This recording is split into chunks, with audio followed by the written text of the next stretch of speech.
Okay hello सुनिए बेटा, इससे पहले भी मैंने आपको बोला है थ्योरम्स जो है हमारे इस सर्कल चैप्टर में वो बहुत ही ज्यादा इम्पोर्टेंट है, क्योंकि जो भी हम थ्योरम पढ़ेंगे उन्हीं का इस्तेमाल करके आपके क्वेश्चंस निकल जाएंगे। ठीक है? Yes sir. इसलिए थ्योरम का जो भी स्टेटमेंट है पहले समझे थ्योरम क्या कह रही है, उसके बाद उसका प्रूफ भी देखना है, जहां पर हमें जरूरत है उन प्रूफ्स को हमें देखना ही देखना है। क्लियर? समझ आ रहा है बच्चा? पहले समझे उसके बाद देखेंगे। ठीक है बेटा? देखो बेटा, सबसे पहले अगर हम थ्योरम देखेंगे, हमारी नेक्स्ट थ्योरम है the perpendicular from the centre of the circle to the chord bisects the chord. यानी ये कह रहा है कि अगर सर्कल के सेंटर पॉइंट से एक परपेंडिकुलर कॉर्ड पे डालेंगे, वो कॉर्ड जो है वो बाइसेक्ट होगा, यानी उस परपेंडिकुलर से मेरा कॉर्ड जो है इक्वल दो हिस्सों में डिवाइड होगा। समझ आ रहा है? जैसे मान लीजिए मेरे पास एक सर्कल ऐसे है, ये मेरे पास एक सर्कल है, इस सर्कल में मान लीजिए एक कॉर्ड हमारे पास ये है जिसका नाम मैंने रखा है लेट ए बी। ठीक है बेटा? और अगर सर्कल है तो ऑब्वियसली एक सेंटर पॉइंट तो होगा ही होगा, let that centre point be O. अब क्वेश्चन क्या कह रहा है, थ्योरम क्या कह रही है? कह रही है कि अगर सर्कल के सेंटर पॉइंट से, हेलो बेटा नूरे, क्या रे बेटा, अगर सर्कल के सेंटर पॉइंट से एक परपेंडिकुलर हम ड्रा करेंगे कॉर्ड पे, शाबाश, क्या करना है बेटा? मान लीजिए वो परपेंडिकुलर मैंने डाला जिसका मैंने नाम कुछ भी रखा। ठीक है बेटा? Yes sir.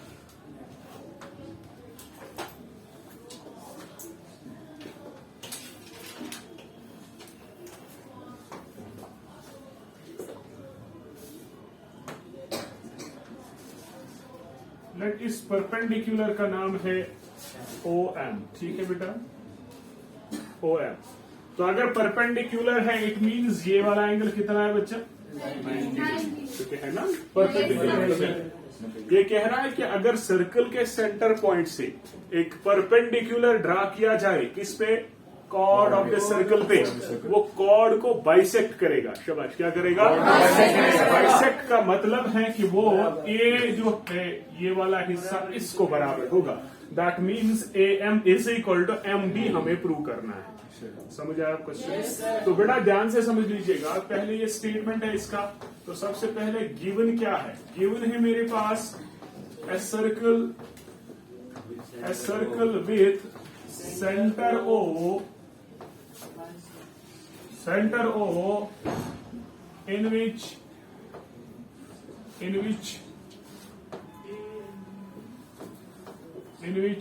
OM perpendicular on chord AB। ठीक है बच्चा? इसलिए आप अपने वर्ड्स पे लिख सकते हो, इसमें कोई प्रॉब्लम नहीं है। ठीक है बच्चा? बस समझ आना चाहिए। तो मेरे पास गिवन क्या है? एक सर्कल है जिसका सेंटर O है, जिसमें OM जो है बेटा ये परपेंडिकुलर है इस कॉर्ड AB पे। ठीक है बच्चा? तो बेटा मुझे प्रूव क्या करना है? मुझे प्रूव करना है दैट कॉर्ड जो है वो बाइसेक्ट हो रहा है। किसकी हेल्प से? OM की वजह से। यानी जो मेरे पास परपेंडिकुलर हमने डाला वो इस कॉर्ड को बाइसेक्ट करेगा। मुझे प्रूव करना है that OM bisects AB। Bracket में लिखूंगा दैट इज, मुझे प्रूव करना है AM is equal to MB। समझ आ रहा है क्वेश्चन? तो क्वेश्चन ये है, थ्योरम ये है, और आपको ये थ्योरम हमेशा याद रखनी है। जब भी मेरे पास एक सर्कल होगा, उस सर्कल पॉइंट से परपेंडिकुलर जब भी कॉर्ड पे पड़ेगा बेटा, वो कॉर्ड को हमेशा बाइसेक्ट करता है। शाबाश, क्या करता है? जब भी आपको परपेंडिकुलर मिलेगा तो समझ लेना ये बराबर इसको होगा। समझ आया? अब ध्यान से समझ लीजिएगा प्रूफ में कैसे हम करेंगे।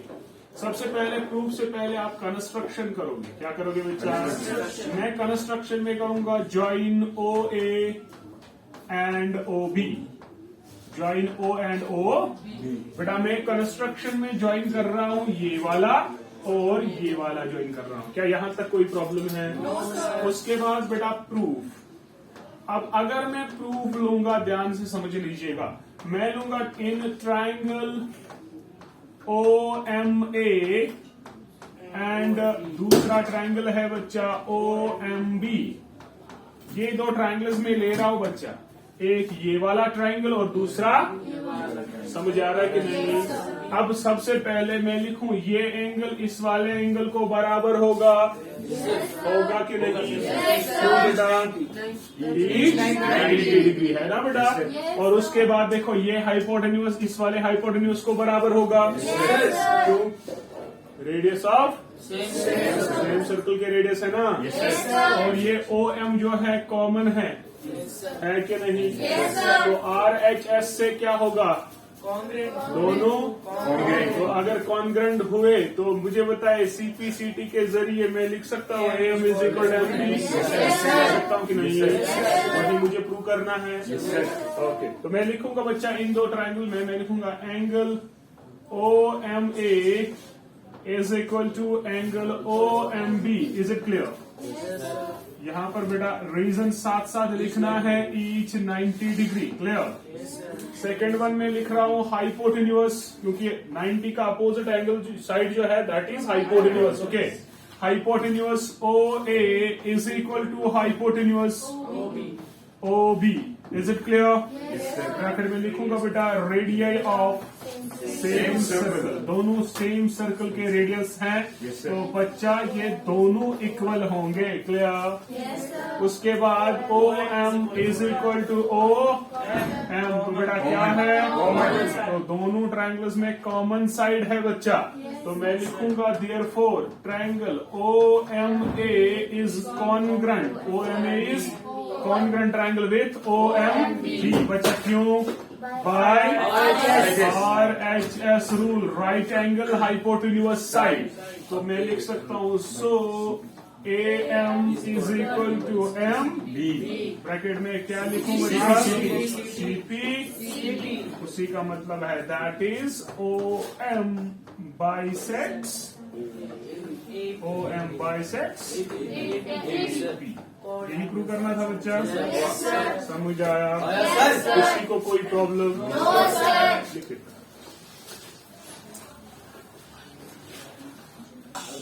देखो बेटा, नेक्स्ट जो इसकी है ना that is the converse of this theorem. ठीक है, कन्वर्स यानी इसका उल्टा। ठीक, अब इसमें देखो ध्यान से समझ लीजिएगा बच्चा, यहां पर गिवन क्या था कि परपेंडिकुलर है, कॉर्ड को बाइसेक्ट करना हमारा प्रूफ था।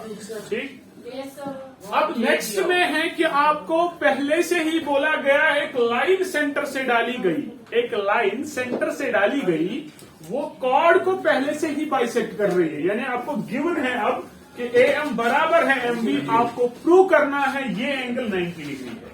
यानी अब आपको पहले से ही प्रूव करना है कि अगर कोई भी लाइन कॉर्ड को जो है बाइसेक्ट कर रही होगी वो हमेशा उस पर 90 डिग्री होगी। यानी इसका उल्टा, पहले था कि अगर परपेंडिकुलर वहीं से गिवन है, हमें प्रूव करना था कॉर्ड बाइसेक्ट हो रहा है।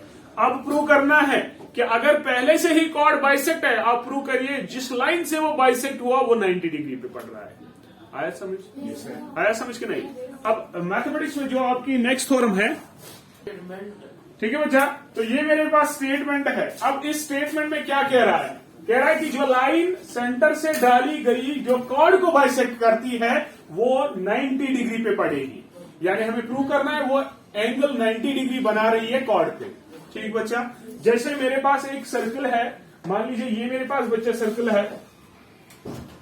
ठीक है बेटा, अब इस सर्कल में मान लीजिए एक कॉर्ड ये है, उस कॉर्ड का नाम मैं कुछ भी रखूं, लेट AB। ठीक है बच्चा, और एक लाइन मान लीजिए ये सेंटर पॉइंट O है, इस सेंटर पॉइंट से एक लाइन डाली गई। अब ये लाइन मुझे नहीं पता है किस पे पड़ रही है, समझ आ रहा है? ये लाइन डाली गई है लेकिन ऐसे डाली गई है, ये मान लीजिए OM है, ये इसको बाइसेक्ट कर रही है। यानी आपके पास गिवन अब है कि AM बराबर है MB को। हमें प्रूव करना है कि जो ये लाइन गिरेगी ना, ये यहां पर 90 डिग्री एंगल बनाएगी। शाबाश, क्या बनाएगी बच्चा? 90 डिग्री एंगल। यानी हमें प्रूव करना है एंगल OMA या angle OMB is equal to 90 degree. Clear? समझ आ रहा है कि नहीं? यहां पर देखो, सबसे पहले मैं क्या लिखूं बच्चा? गिवन लिखता हूं। गिवन में क्या है बेटा? ए सर्कल, नीचे से क्या बच्चा? ध्यान से सुनिए। हेलो हेलो बच्चा, बहुत सुनिए। तो बेटा गिवन है मेरे पास a circle with centre O comma, in which OM bisects AB, chord AB. ठीक है बच्चा? जहां पर OM बाइसेक्ट कर रहा है किसको? chord AB को. ठीक है, यानी आपके पास गिवन है AM is equal to MB. तो बेटा मुझे सबसे पहले कंस्ट्रक्शन लिखूं. कंस्ट्रक्शन में मैं क्या करूं? Join OA and OB. बच्चा मैं ये दोनों को क्या करूं? ज्वाइन कर रहा हूं. तो बेटा मैं इसको ज्वाइन कर रहा हूं. ये मैंने ज्वाइन किया, ये यहां से ज्वाइन किया. क्लियर? समझ आ रहा है बच्चा? उसके बाद जब मैंने ज्वाइन किया तो उसके बाद मैं क्या करना है बेटा? टू प्रूव करना है. अब प्रूव क्या करना है मुझे? एंगल O कैसे लिखूं? प्रूव मुझे करना है OM is perpendicular on AB. ये मुझे प्रूव करना है. OM क्या है बेटा? परपेंडिकुलर किस पे? AB पे. Very good. अगर ये इसका मतलब है that is angle OMA is equal to angle OMB is equal to 90 degree. यही प्रूव करना है ना बेटा? वही होता है ना, OM is perpendicular on AB. समझ आ रहा है? अब ध्यान से समझ लीजिएगा प्रूफ. प्रूफ में मैं ऐसे लिखूं. फॉर एग्जाम्पल इस एंगल का मैं नाम रखता हूं 1, इसका नाम 2 रखता हूं. क्या कोई प्रॉब्लम है? एंगल का नाम रखा 1 और 2. ठीक. तो देखो प्रूफ में मैं ऐसे करूं. इन ट्राइंगल बेटा, इन ट्राइंगल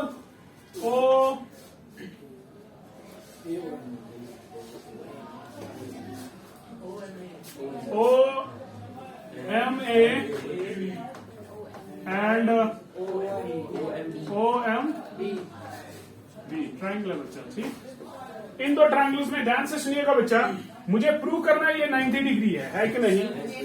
अब ध्यान से सुनो.